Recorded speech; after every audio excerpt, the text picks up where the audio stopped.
ကလေးမနေ့ဆိုသူတို့ဒီစင်လေးပေါ်မှာအစာချွေးတာမနေ့တစ်ချိန်နေ့လယ်တစ်ချိန်ညနေတစ်ချိန်သူတို့3ချိန်လာစားကြတာဒီနေ့ကိုလေစားပြီးတာနဲ့ငှက်ကလေးကဒီအပင်ပေါ်သွားပြီးတော့စောင့်နေကြတာ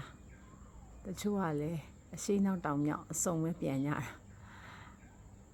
တာသူတို့လာစားတော့မယ်ဆိုရင်အဲ့ဒါထောပတ်ပင်ဒီအပင်မောကနေသူတို့စောင့်နေကြတာစောင့်ပြီးရတယ်တကောင်မိတကောင်စဉ်းစားကြတာ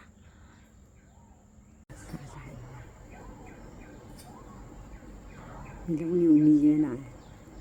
လာစားတဲ့ကက်ကလေးရရောင်စုံပဲကာလာစုံလေးလာစားကြတယ်ခါဆိုင်လည်းအဝါရောင်လေးအစိမ်းရောင်လေးလည်းပါတယ်စစ်စရာရမ်းကောင်းတာဒီရပေါ်တဲ့ပြီးလို့ရှိရင်သူတို့အပင်မောကနေပြီးသူခေါ်ကြသေးတယ်ဒီကောင်လေးလည်းကောင်အဲ့လိုခေါ်တဲ့ချိန်ဆိုရင်ဟိုးတကယ်ဘေးကနေပြီးတော့ဟိုစောင်းမောက်ဖွင့်ထားတဲ့အတိုင်းပဲဟာအလျာစားကလေးသူအစာလေးကိုတည်ပြီးအဲ့ပေါ်မှာသူကတင်စားတာ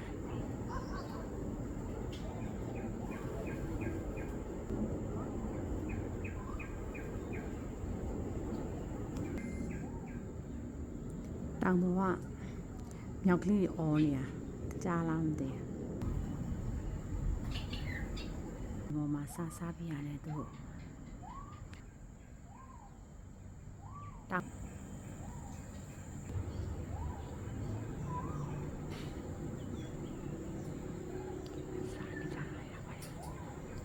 စက်ပတ်လေးအသေးလေးပဲ